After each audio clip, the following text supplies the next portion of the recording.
नयन सुलगी ज्योति ब्रह्म गोदावरी मिलगी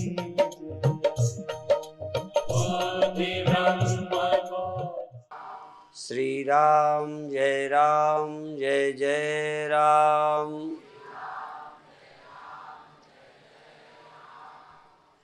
भारत में कुछ वेद के हिस्से का नाम उपनिषद है। वह उपनिषद मुमुक्षुओं के लिए, जो मुक्त होना चाहते हैं, इस अज्ञान भ्रम से छूटना चाहते हैं, उनके लिए उपयोगी है। रामायण मुमुक्षु को भी, पर देश धर्म के लिए हमें क्या करना चाहिए, यदि ऐसी प्रेरणा लेना हो मुक्ति के साथ साथ, तो बहुत अच्छी है रामायण, राम का आदर्श। पर देश में जो कुचक्र चलते हैं, उनको यदि कुचलना हो और हर तरह की दुष्टता का मुकाबला करना हो और सब तरह की चतुरता के साथ आध्यात्मिक बनना हो, या आध्यात्मिक होकर भी अपने दायित्व तो पूरे करने हों, तो गीता और भगवान कृष्ण के आदर्श को समझना चाहिए। गीता रणभूमि में सुनाई गई है, कमरे में नहीं, पंडाल में नहीं, युद्ध भूमि में सुनाई गई है। दोनों सेनाएं लड़ने को तैयार खड़ी हैं, दोनों पहले लड़ने के लिए ही आए हैं, पर कुछ धर्म, कुछ संस्कार अर्जुन को लड़ने से मना करते। हिंदू समझ लो अर्जुन है, हिंदू माने अर्जुन। जब कर्तव्य का समय आता है तो धर्म आड़े आ जाता है, हमारे संस्कार आड़े आ जाते हैं, और वही हमारी नपुंसकता है। भगवान कृष्ण ने अर्जुन को भी कह दिया हिजड़ा, कहा क्षत्रिय है वो, लड़ने आया है, वीर है। पर कई बार हमारी ही अच्छी कोई मान्यता बहुत अच्छे कर्म से रोकती है। जो अत्याचारी अन्यायी हैं, वहां पर भी कोई मनुष्यता का, धर्म का हिस्सा या मोह,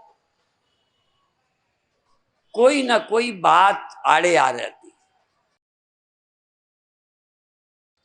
अर्जुन को भी युद्ध के मैदान में ऐसा ही हुआ। और ये आप जानते हो कि रथ में बैठा हुआ अर्जुन रथ से उतरकर खड़ा हो गया, क्या मैं युद्ध नहीं करूंगा, युद्ध नहीं करूंगा। युद्ध का अर्थ, कोई शादी करता है तो उस समय भट जाए इन मौके पे, जब लड़का लड़की की सब तैयारी हो जाए, कहे मैं नहीं करता। सवाल युद्ध ही का नहीं है, शादी का भी है। पूरी तैयारी कर दी, दुकान ले ली, खरीद ली, लड़का कहता है मैं दुकान नहीं करना चाहता। काहे नहीं करना चाहता, पहले ही ना कर देता। आखिर हमने जगह खरीदी, तैयारी की, अब तुझे दुकान अच्छी नहीं लगती। ऐसे ही हमने पैसे के लिए खर्च कर दिया, आजकल तो दे लेकर एडमिशन होता है। तो चाहे काम कोई हो, शादी का हो, दुकान का हो, पढ़ाई का हो, युद्ध का हो, और कोई काम हो, नौकरी चाकरी का हो, यहाँ प्रश्न ये है कि जो करने की तुमने तैयारी की, इस समय क्या हो गया जो नहीं करना चाहते?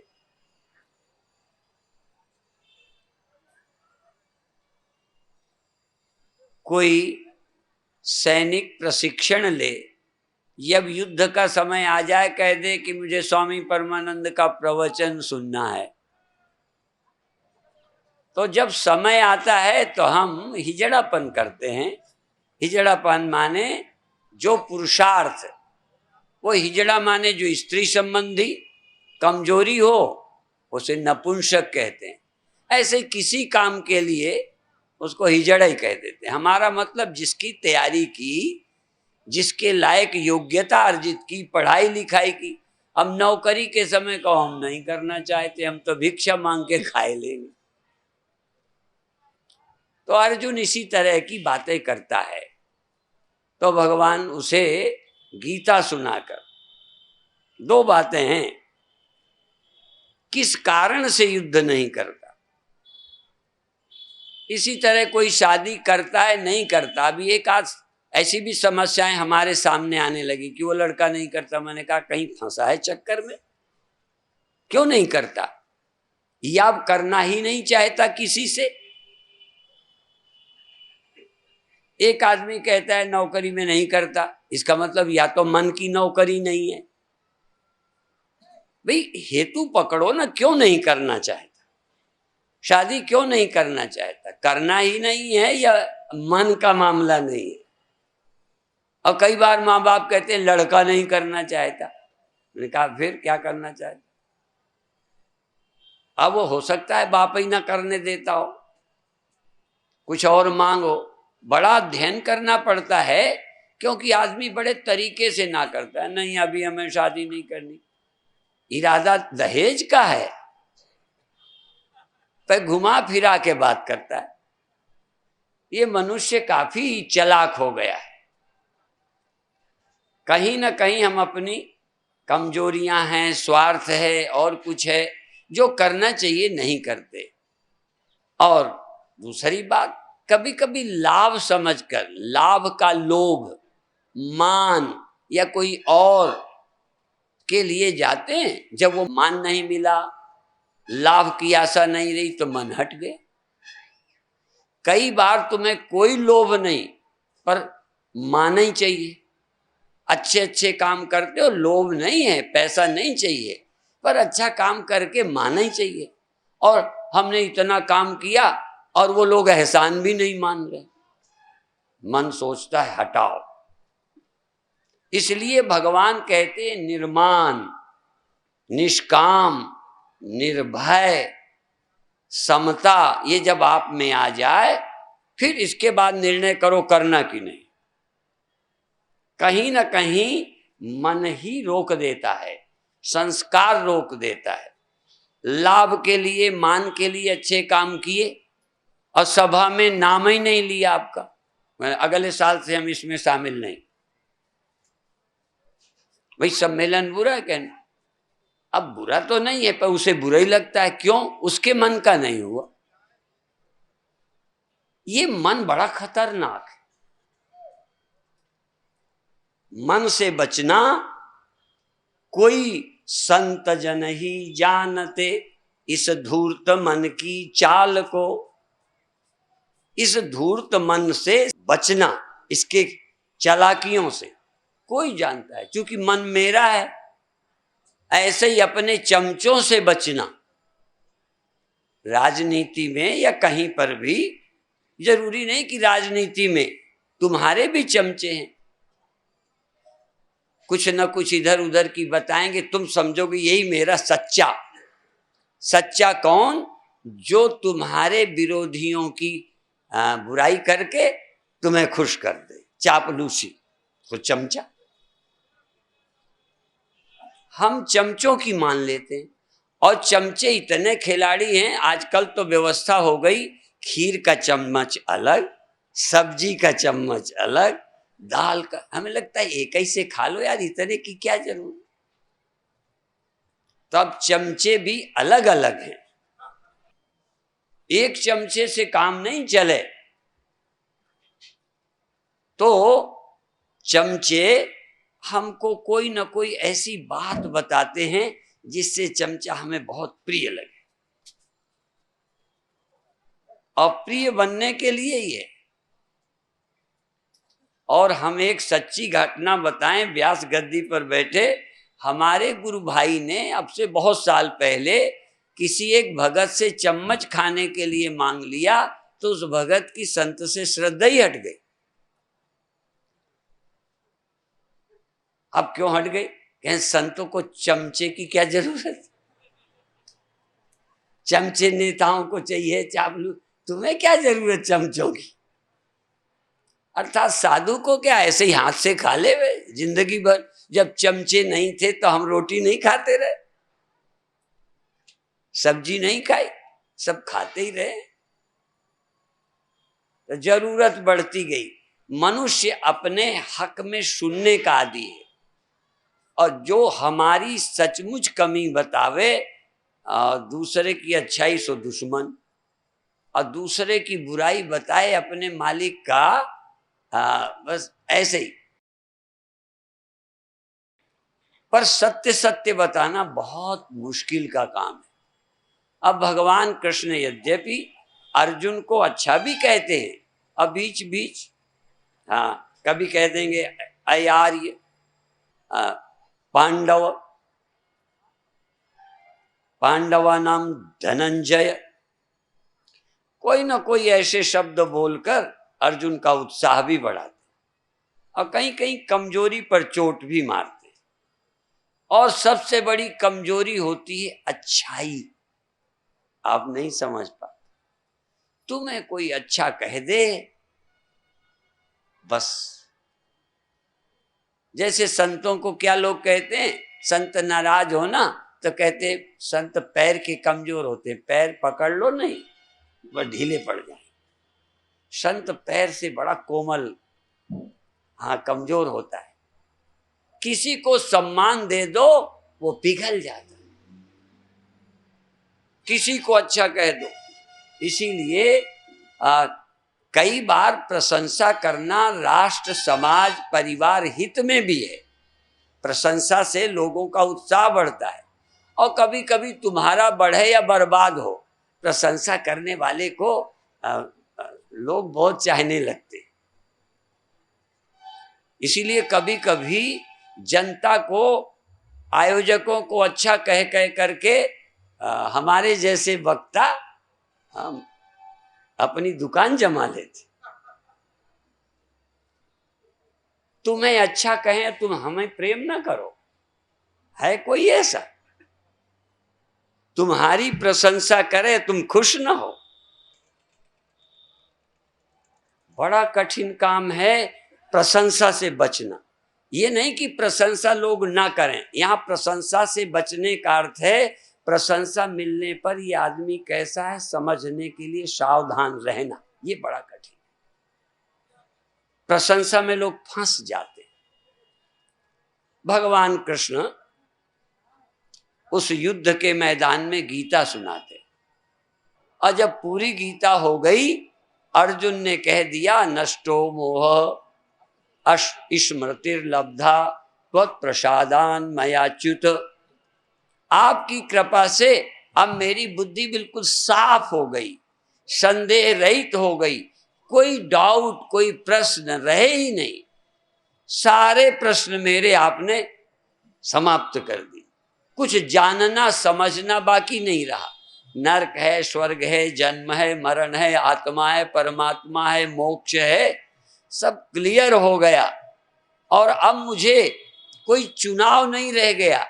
जो मुझे पाना चाहिए था, जहां मुझे खड़ा होना चाहिए था, जहां मुझे स्थित होना चाहिए था, आत्मस्थ ब्रह्मस्थ स्थित प्रज्ञ में हो गया। स्थितोष्मि गत संदेहा करिष्ये वचनम तव। इतनी गीता सुनने के बाद अर्जुन सिर्फ चुनाव रहित हो गया। पहले युद्ध का चुनाव था, फिर युद्ध से खुद हटा, क्योंकि सहायता लेने अर्जुन भगवान के पास खुद गया था। इसका मतलब युद्ध की इच्छा, युद्ध की परिस्थिति अर्जुन के सामने थी, वो गया, फिर आप ही साधु बनने की बात करने लगा। अब ये भी देखो, दूसरी कठिनाई है। पहले हम किसी से लड़ने के लिए तुमसे सहायता लें, जब तुम सब लड़ने के आ जाओ, तुम्हारा फोटो ले लिया जाए, जब तुम बदनाम हो गए हमारे पक्ष में खड़े होकर लड़ने के लिए, तब मैं हट जाऊं। तब तुम कहोगे तुम तो हट गए, तुम तो उनके मीठे बन जाओगे, बाबा बन जाओगे, हम तुम्हारे साथ आए, हम कहाँ मरें। ये ध्यान रखना। बहुत बार फिर जो आ जाते हैं ना, वो फिर हमें मजबूर करते हैं। भगवान ने भी अर्जुन को अब हम तुम्हारे रथ पे बैठ गए, हम तुम्हारे साथ खड़े हो गए, अब तुम समझौता करो मेरी नाक। फिर लोग नहीं समझौता करने देते। मैं एक व्यवहारिक बात कह रहा हूं, यद्यपि भगवान पर यह लागू नहीं है, क्योंकि वो व्यक्तिगत उनकी नाक का प्रश्न नहीं है, राष्ट्र का है, समाज का है, धर्म की स्थापना का है। अर्जुन तो शायद अपने लिए आया होगा, कुछ स्वार्थ रहा होगा, पर भगवान उसके निमित्त से धर्म की स्थापना करना चाहते हैं। उसके द्वारा अर्जुन को अपनी बात हल हो जाए। चलो अर्जुन से कोई गलती ही मान लेता, सोचा चलो क्षमा कर। मान लो डकैत, बदमाश, हत्यारे क्षमा मांग ले। मान लो कोई अपराधी गलती मान लेवे, अब गलती मान लेवे, भविष्य में देशभक्त बन जावे, फिर उनके कहे ना चले, छोड़ भी दो तो कल फिर वही काम। तो भगवान जानते हैं कि लोग अपनी आदत से मजबूर हैं, इसलिए जो छोड़ने लायक नहीं है तू गलती मान लेंगे, या चलो कुछ और कर देंगे, या तू रिश्ता नाता समझ के या और कोई लाभ हानि समझ के ज्यादा सोचने वाला। तो भगवान कहेंगे कि यदि हमारे धर्म संस्कृति को नष्ट करता हो तो तुम्हारा बेटा ही क्यों ना हो, उसको बचा के क्या करोगे। कई लोग हमारे देश के विदेशों जाते हैं, अपनी बच्चियां गंवा के, धर्म गंवा के, रुपया कमा के, क्या करोगे। या तुम्हारी ही संख्या बढ़ जाए, चलो संख्या बढ़ जाए पर कल्चर वही हो जाए जिनसे हम जलते हैं, जिनसे हम परेशान हैं, जिनको हम बुरा समझते हैं। जिस आचरण को बुरा समझते हैं वही आचरण यदि हमारे बच्चे करने लग जाएं तो संख्या का चाटोगे क्या। तुम्हारा वंश कौन है, तुम्हारी जाति में पैदा हो गया, बस यही। असल में हमारी दृष्टि से जो उनके संस्कार सोच को अपनाए वो मेरा, तो जो धर्म की स्थापना में योगदान दे वही अपनाए।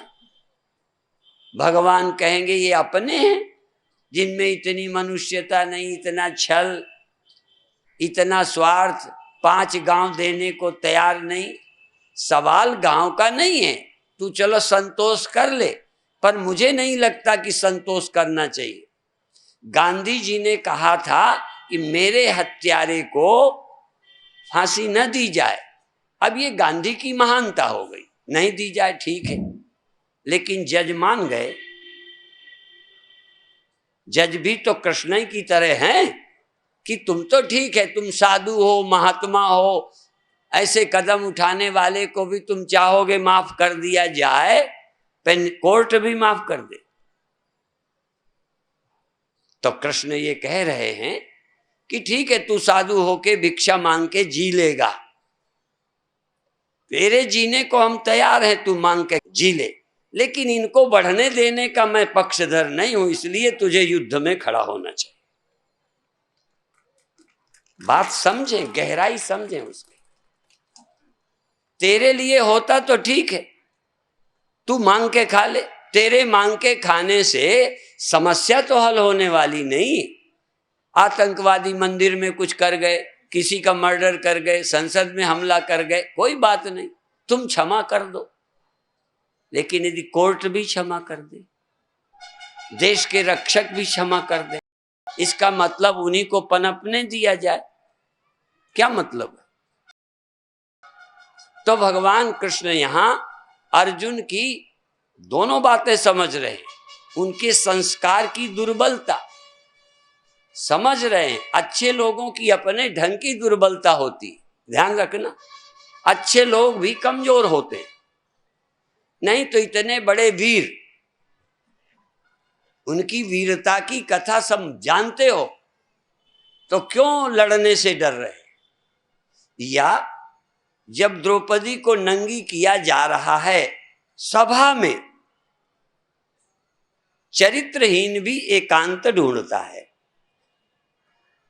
चूंकि काम वासना में अंधा है, वो तुम्हारी बेइज्जती करना उसका लक्ष्य, और वो पांडवों की बेइज्जती करना चाहता है, बदला लेना चाहता है, नुकसान अपमानित करना चाहता है, इसलिए सभा में नंगी कर रहा है। बात को समझें। और पांडव अपने एक जुआ के खेल के नियम के अंतर्गत, कई जगह बोली लगती है, बसों में नीलाम करते हैं। एक आध बार हम भी फंस गए। छोटे थे तब, साधु नहीं बने थे, हमने बोली लगाई, एक कैंची, एक जूता और एक और कोई सामान, कई ऐसे सामान। पहले एक की लगाई तो वो 2 तक बोली, 3 तक लगी। फिर दूसरी लगाई, उसमें 5 तक लगी, पर वो 3 वाला सौदा नहीं दिया, 5 वाला नहीं दिया। फिर एक दूसरा निकाला, उसमें 6-7 की बोली लगी, उसको भी नहीं दिया। फिर ऐसे ही कहता है, क्योंकि एक बेच देता तो अभी एक बिक जाने के बाद सब जरा सतर्क हो जाते हैं। तो फिर जब तीनों, फिर जिन ने बोली लगाई उन्होंने कहा, अब देखो 3 की बोली, 3, 5, 7, 12 और 3, 15। अब 15 में नहीं दिया, एक एक में। जब 10 बोली लगाई तीनों की, तो 10 में ही दे दिया। ये सच बात है। हमने 10 लगा दी, सोचा अब 10 का कैसे देगा, क्योंकि 3 की वो, 5 की वो नहीं दी, 7 की ये नहीं दी, तीनों मिला दी।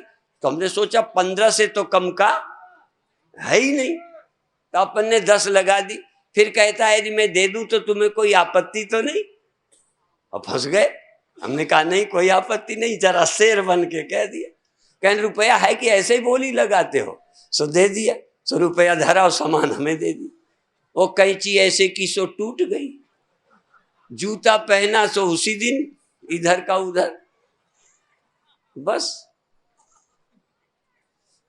ये आदमी कैसे फंसता है, बड़ा मुश्किल। तो भगवान फंसने नहीं देते।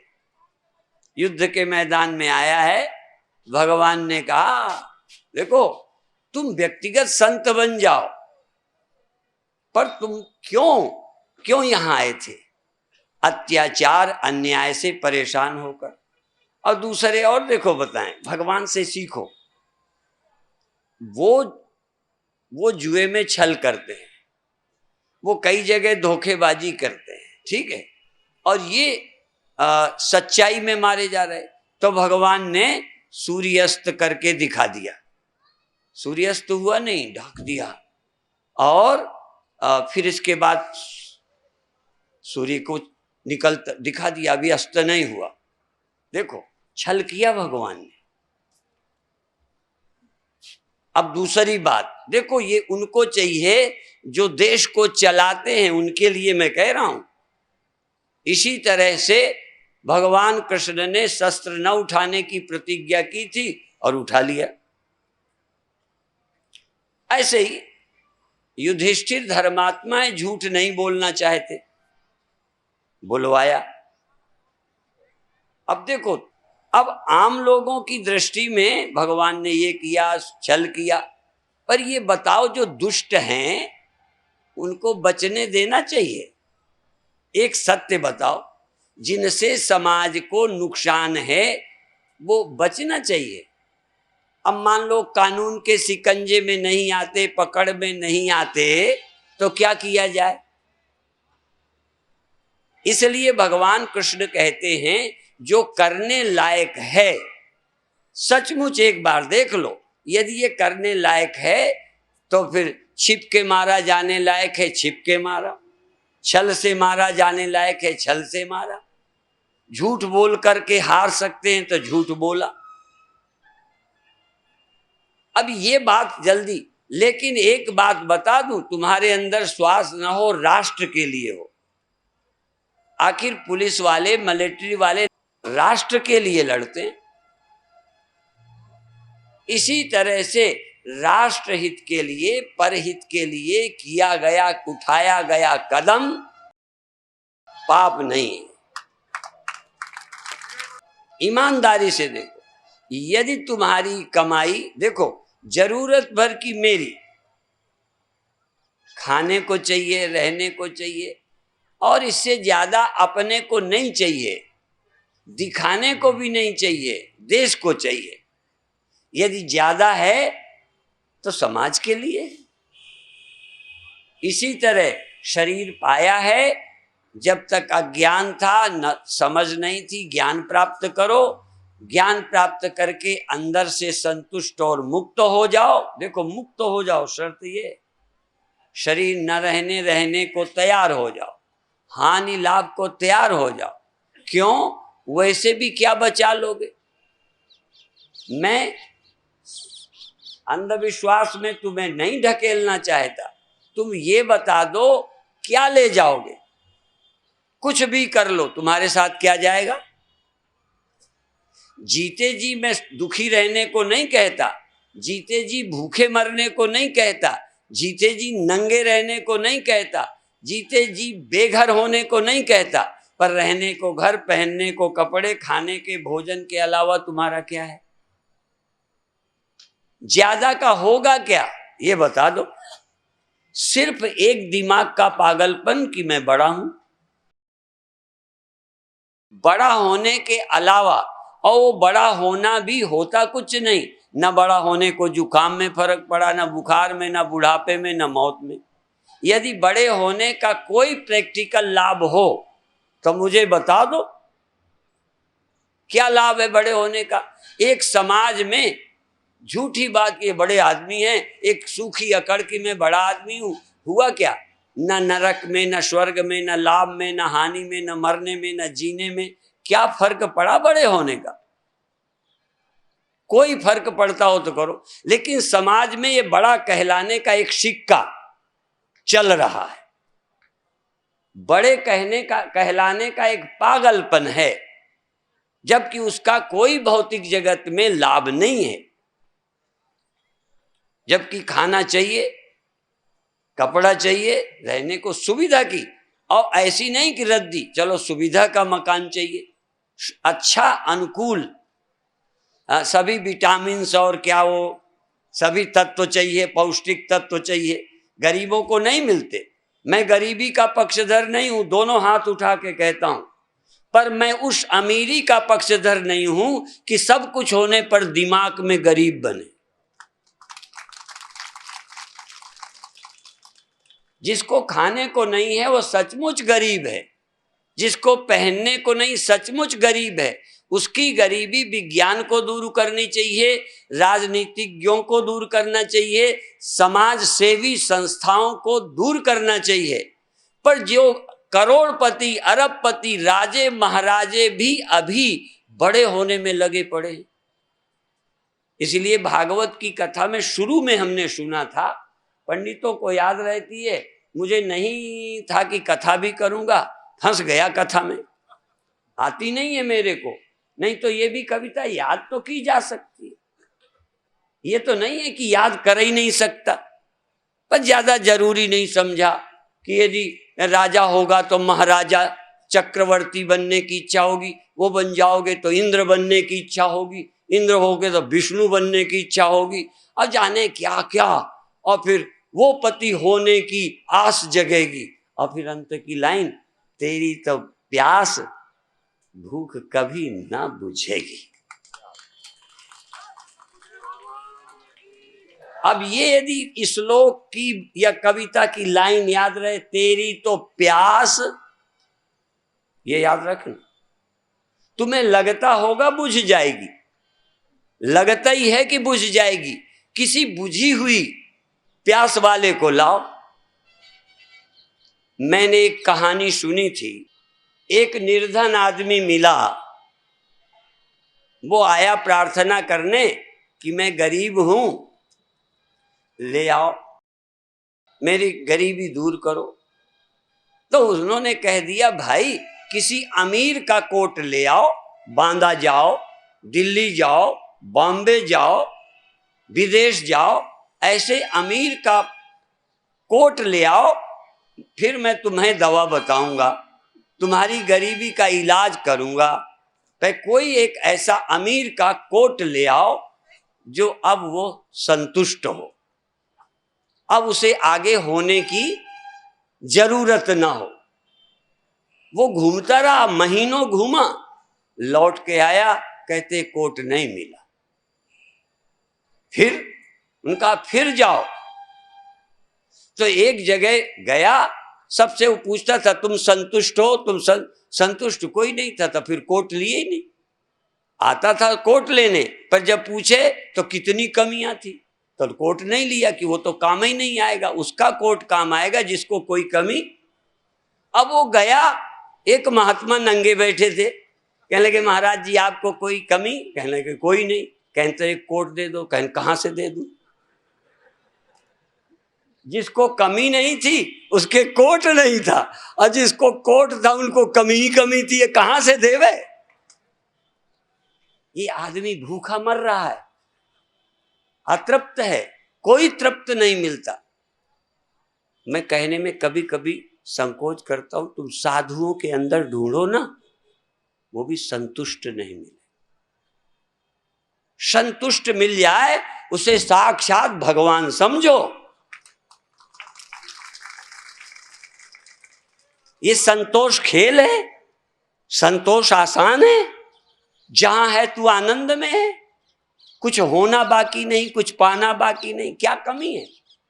खूब खा रहे हैं, जी रहे हैं, रह रहे हैं, फिर भी पागल हैं, तेली के बैल की तरह जुते जा रहे हैं, एक्का के घोड़े की तरह भागे फिर रहे हैं, लदे फिर रहे हैं। और जिस दिन तुम चैन में हो, अब दूसरा प्रश्न, उस दिन तुम्हें बैठने नहीं, पर अब अपने लिए नहीं, अब भगवान कहेंगे। अर्जुन यही कहता है, आपके समझाने से मैं समझ गया, गीता मेरे भीतर उतर गई, मेरा जीवन संतुष्ट हो गया है, मुझे कोई संदेह नहीं है, मेरे को अब कोई अभाव नहीं खटकता है, अब मेरा कोई चुनाव नहीं है। इसलिए अब आप जो कहो। अब देखो, पहले कहता था मैं बाबा हो जाऊंगा, पहले भगवान कहते तू काहे लड़ने आया, जा सारी सेना मैं उनको दिए देता हूं, तो नहीं मानता। अब भगवान के सामने ये कहता है मेरी कोई इच्छा नहीं, अब जो आपकी इच्छा होगा।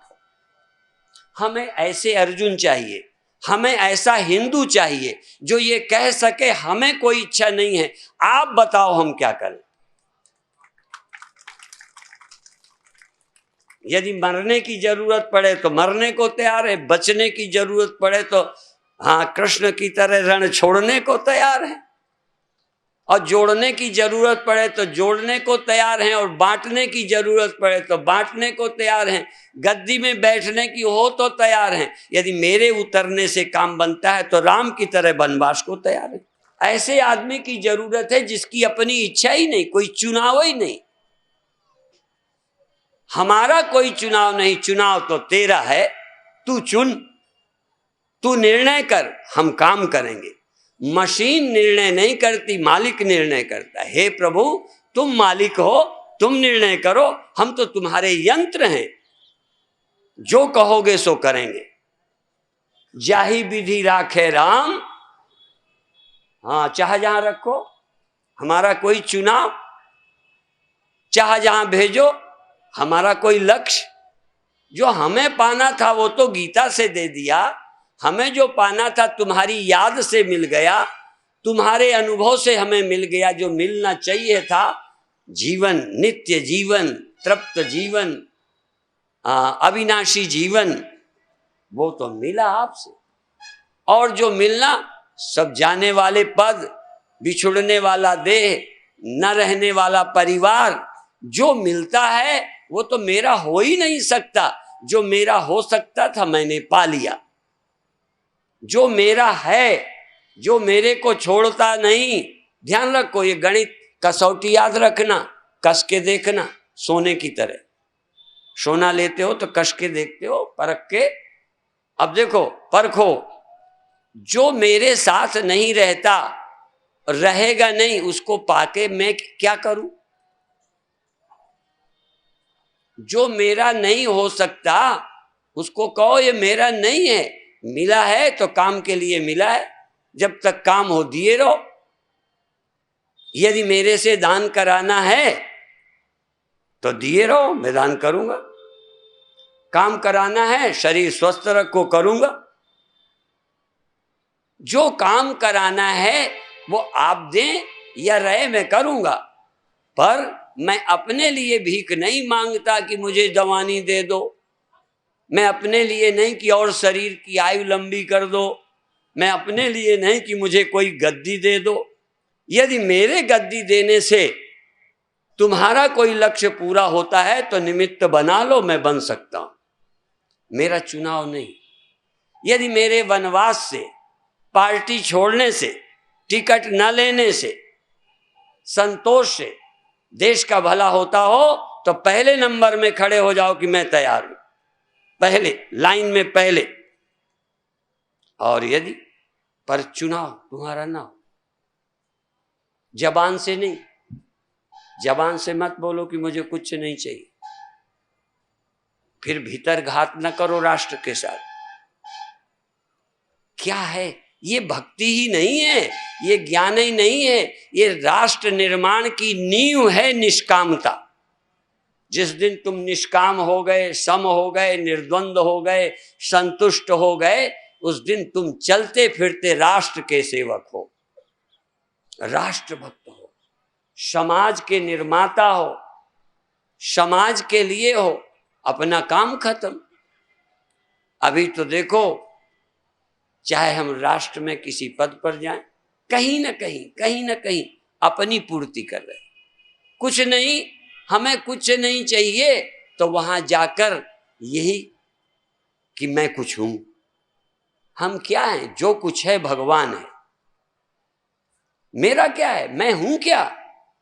देखो, एक घड़ा यदि पानी भरने लायक है तो घड़ा कहे मैं क्या हूं? मिट्टी को कहे तू ही मुझ में है, तू मुझ में है, तेरी सत्ता मुझ में है, तू ही घड़ा बन के बैठी, मैं हूं क्या? मेरा मुझ में कुछ नहीं, जो कुछ है सो तेरा, तेरा तुझको सौंपते क्या लागे मेरा। अपना कुछ दे रहे हो, तुम्हारा कुछ जाने वाला है, हो क्या तुम?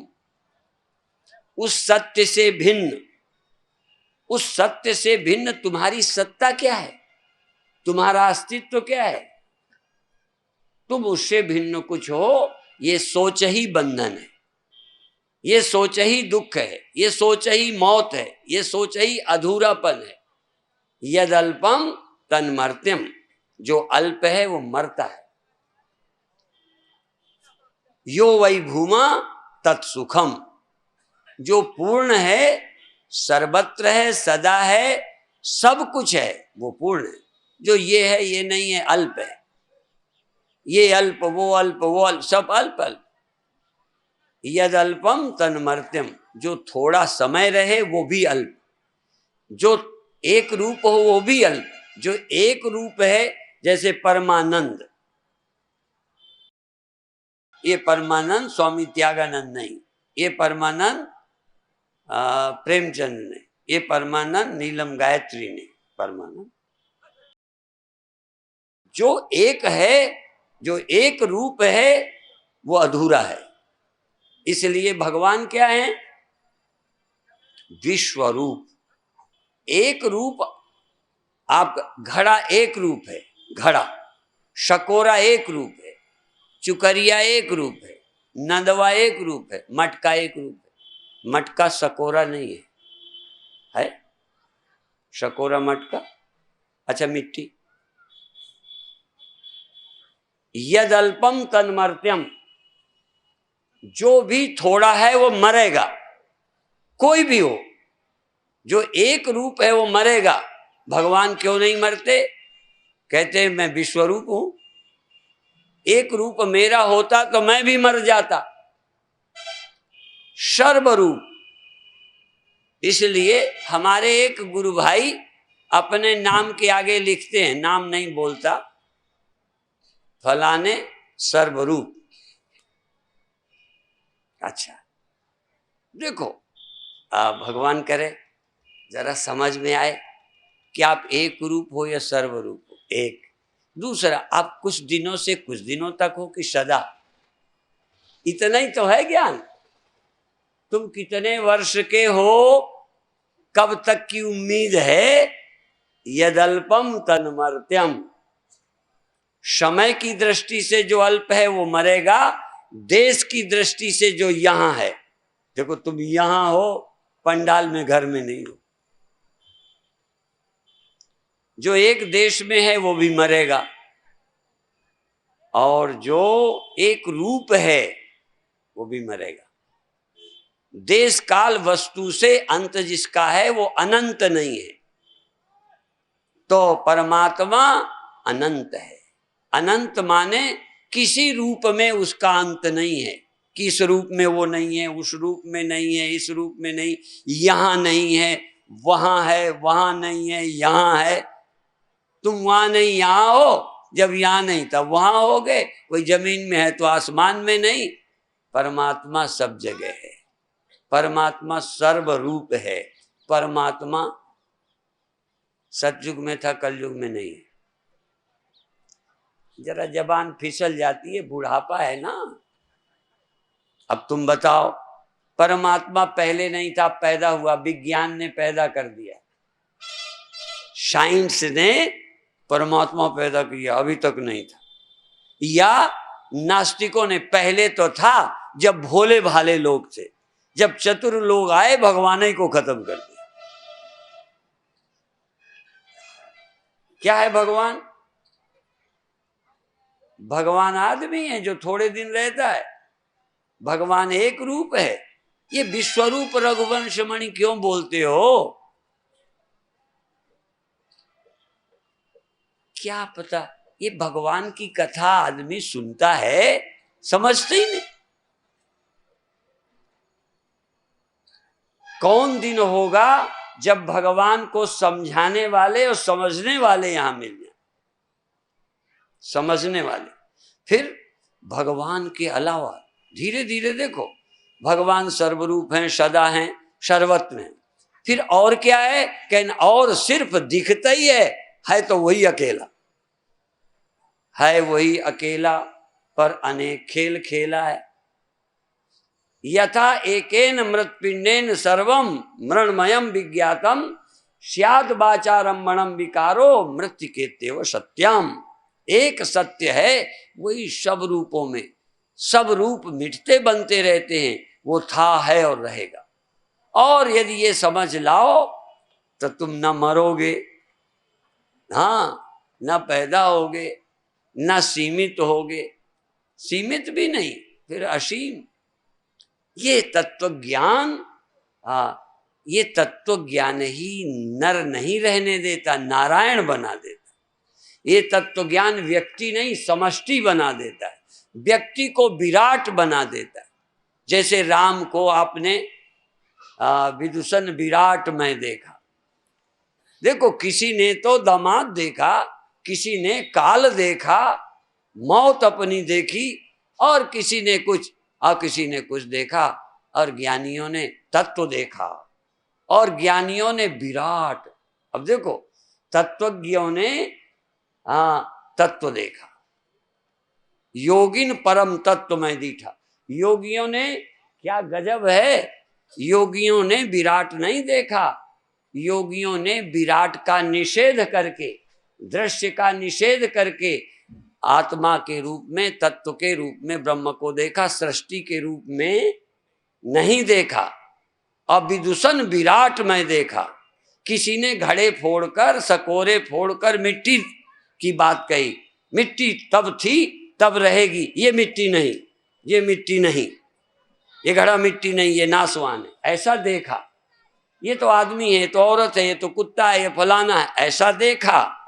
योगियों ने केवल समाधि में अंतर रहने वाला आत्मा को ही परमात्मा देखा, और ज्ञानियों ने उसको जब तत्व देखा, बाद में देखा हो वही तो सब कुछ है। ब्रह्मई वेदम सर्वम, आत्मई वेदम सर्वम, ये सब वही है।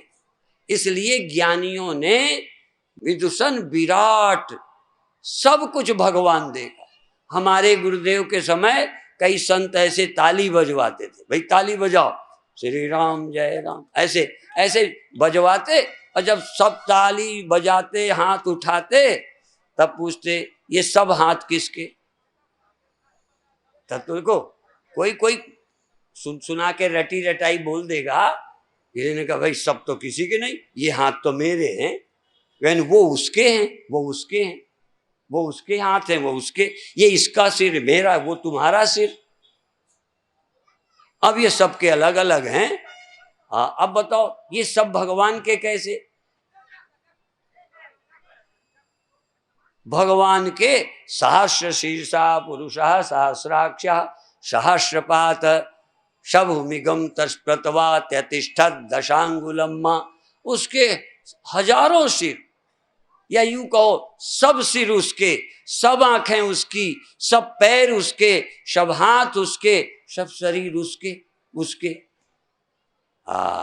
ये किसी के तो होंगे ना सब, तुम्हारे ये इनके सब किसके? ये देखो बातें नहीं। जैसे कोई योगी कोई डॉक्टर बातें ना करे, यदि इस दवा का लाभ है तो दवा किसी रोगी को खिला के ठीक करके प्रैक्टिकल करे तो माना जाएगा कि ठीक। ऐसे ही अपने धर्म ग्रंथों को, गीता को, उपनिषद को, रामायण की सत्यता को साक्षात करे।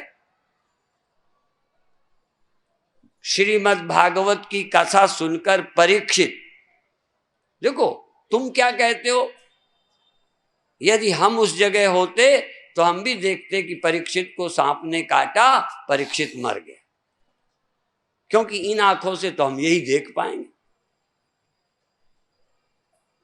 हमने तो संतों को भी मरा ही देखा,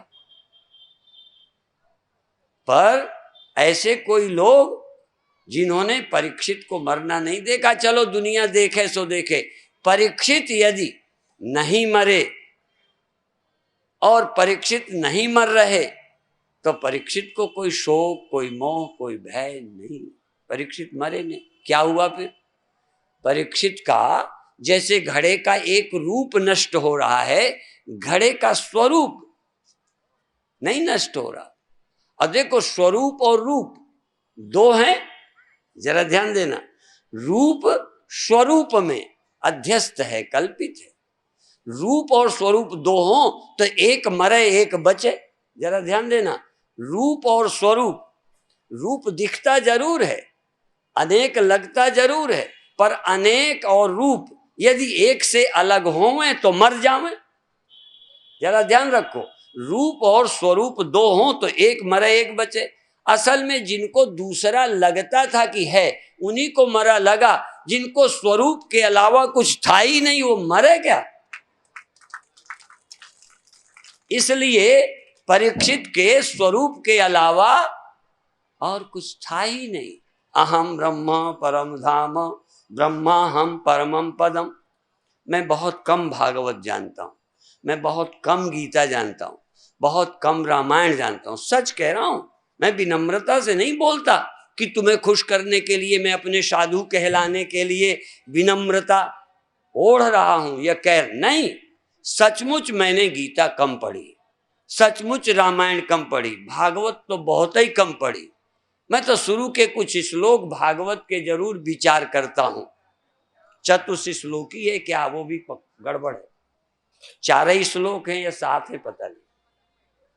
बस हम तो पूरी भागवत वही समझते हैं।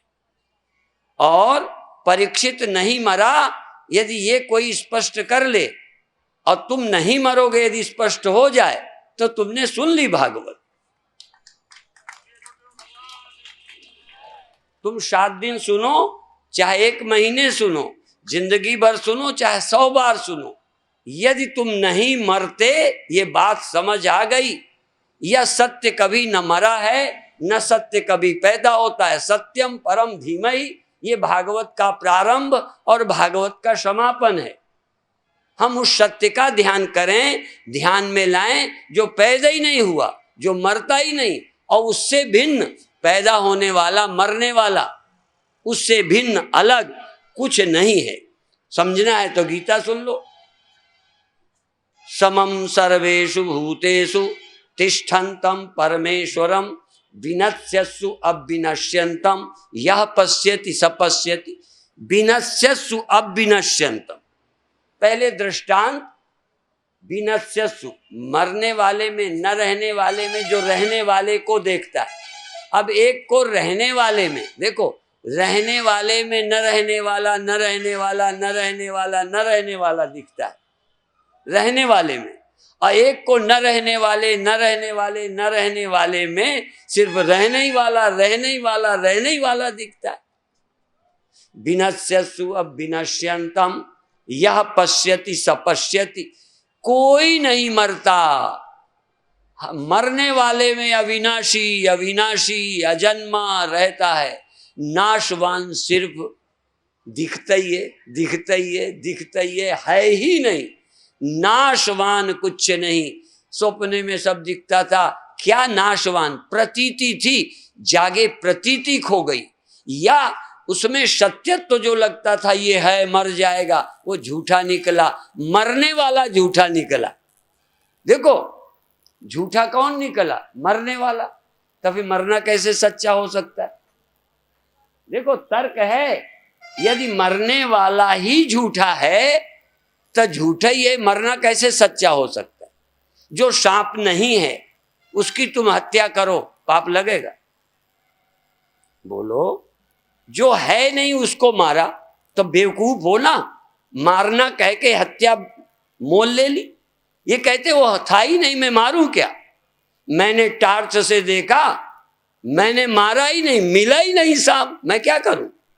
जब हमने सत्य को पाया, ब्रह्म का चिंतन किया, जगत मिला नहीं, कौन मरे कौन मारे, ये वेदांत है। अरे पर ये गहराई सुनना समझना कठिन तो है। यदि आप हिम्मत करके सुने तो इतना तो मुझे विश्वास है। देखो मुझे क्यों विश्वास है मुझे? जैसे भगवान कृष्ण गीता अर्जुन को सुना रहे हैं, विश्वास होगा कि ये सुनेगा, ये समझेगा। अच्छा, उनको पता होगा कि अर्जुन नहीं समझेगा, क्या समझ के समझा रहे हैं? तुम कुआं वहां खोदते हो जहां पानी लेने की आशा नहीं, सफल हो बात अलग, पर विश्वास है तो खोदते हो। भगवान ने अर्जुन को गीता सुनाई, परीक्षित को सुखदेव ने कथा सुनाई कि सुनाने से इसे समझ आ जाए। अच्छा, हम क्या समझ के समझा रहे हैं कि तुम नहीं समझोगे? यदि ये मुझे पता है कि तुम नहीं समझोगे और फिर भी समझा रहा हूं तो मैं महामूर्ख हूं। हाँ, इतनी भी अकल नहीं, तुम समझ नहीं सकते, मैं समझाया जाता हूं। और पहले मैंने व्यंग में कहा, तुम अपने बच्चे को सुबह ये तो कह सकते हो, देखो चिड़िया जग गई तुम भी जगो, बकरी जग गई तुम भी जगो। पर यदि तुम ये कहो बेटा चिड़िया उड़ गई तुम भी उड़ो, तुमने अपने बच्चे को कहा कि चिड़िया देख उड़ती है आकाश में, तू भी उड़, तब बच्चा कहेगा मां मैं कोई चिड़िया हूं? तुरंत बोलेगा। इसलिए कृष्ण भगवान यदि कोई ऐसी बात कहते जो अर्जुन के लिए असंभव होती तो कह देते तुम भगवान हो, तुम तो कर सकते हो, मैं कैसे कर सकता हूं? पर भगवान अपना उदाहरण दे के कहते अर्जुन मैं ऐसा हूं तू ऐसा, क्योंकि तेरे में और मेरे में फर्क नहीं है। इसलिए भगवान अर्जुन को समझाते। और मैं भी इसी विश्वास से, मैं फिर बता दूं क्यों, मुझे क्यों विश्वास है। मुझे विश्वास है मेरा खून मांस आप जैसा, मेरी जबान आप जैसी। आपको खट्टा मीठा लगता है कि नहीं? बोलो, सही बोलना, झूठ नहीं बोलना। अब मुझे लगता है मेरी जबान तुम्हारी जैसी, बात समझ गए? मेरे कान में यदि तीखी ऐसे कान में कर दे तो झंझना जाए। हम छोटे में करते थे, कई मेरे भी करते। आपको भी ये स्टेशन में तेज इंजन की ये कान के पास हो तो लगेगा फट गया। तो मेरे कान तुम्हारे जैसे आज भी हैं। अच्छा ऐसी और बता दूं, खूब मिर्चा खूब नमक डाल दो तो मुझे भी मजा नहीं आए, बहुत नमक डाल दो, नहीं तो आजमा लेना, ठीक? तो तुम्हारी जबान मेरी, तुम्हारे कान मेरे, तुम्हारी आंखें मेरी, सब एक जैसी, तुम्हारी भूख मेरी भूख एक जैसी, सब लगभग। तुम्हारा शरीर जवान बूढ़ा, मेरा वैसे, जरा भी फर्क नहीं। व्यास गद्दी से बोलता हूं, पर पहले जैसी मेरी समझ थी, बस गुरुओं ने मेरी समझ बदल दी है, सोचने का ढंग बदल दिया। पहले सब जगत जगत देखता था, अब चैतन्य ही चैतन्य की सत्ता देखने की नजर तरीका दिया है। और 24 घंटे मैं भी नहीं देखता, देखो मैं व्यास गद्दी से बैठ के बोल रहा हूँ, 24 घंटे में वैसा नहीं देखता। शिव जी भी 24 घंटे ब्रह्म ही ब्रह्म नहीं देखते थे, ब्रह्म ज्ञानी होते। जब कुछ गड़बड़ सड़बड़ दिखा, जब बसंत ऋतु की रचना हुई, काम ने अपना राज्य जमाया दिखाया, तो भगवान ने तीसरा नेत्र खोला, बंद था, तैयार था। अब तुम तीसरा कहीं खोल लो तो कैसे खोलोगे जब है ही तीसरा नहीं? भगवान के तीसरा नेत्र था, वो तत्व दृष्टि उनको प्राप्त हो गई थी, ब्रह्म दृष्टि प्राप्त थी, पर कभी व्यवहार दृष्टि के समय उसका उपयोग नहीं करते थे, तो जब जरूरत पड़ी तीसरी खोल ली। हम भी ब्रह्म चिंतन 24 घंटे नहीं करते, पर जब काम क्रोध लोभ मोह भय या द्वैत जब हमको दिखाई दे और छाती जलावे, तब ब्रह्मई वेदम सर्वम चिंतन किया, द्वैत गया, झगड़ा गया, क्रोध गया, काम गया, लोभ गया। यदि घड़ा घड़े से नफरत हो तो मिट्टी का चिंतन करे, न ये घड़ा न वो घड़ा, है ही कहाँ कोई, गया। इसलिए जेहि जाने जग जाए हेराई, जागे यथा स्वप्न भ्रम जाई, सोई जाने जेहि देव जनाई, जानत तुम्हें हो जाई, ब्रह्मविद ब्रह्मई भवति। इसलिए जो व्यक्ति आत्मा का चिंतन करता है वो विकार से रहित होता है। पहले चिंतन करना आ जाए, जरूरत पे करो। अच्छा, आपके आंखें हैं, झूठ नहीं बोलना, झूठ तो नहीं बोलोगे, बोलो। अच्छा, आंखें हैं ना? अच्छा, कभी खड्डे पत्थर में आपको कभी चोट चपेटा तो नहीं लगा? लगा। क्यों हो गया? सावधान नहीं रहे। आंख होते हुए भी सावधान नहीं रहे।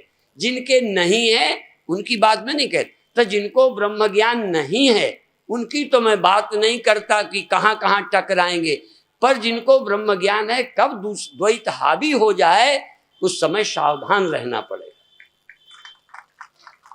जिनको ज्ञान है वो भी चूक जाते हैं, उस समय वो ध्यान ही नहीं रहता कि मेरे सिवा चैतन्य के सिवा कोई नहीं। तो जब क्रोध काम लोभ परेशान करे तो सावधान हो जाओ।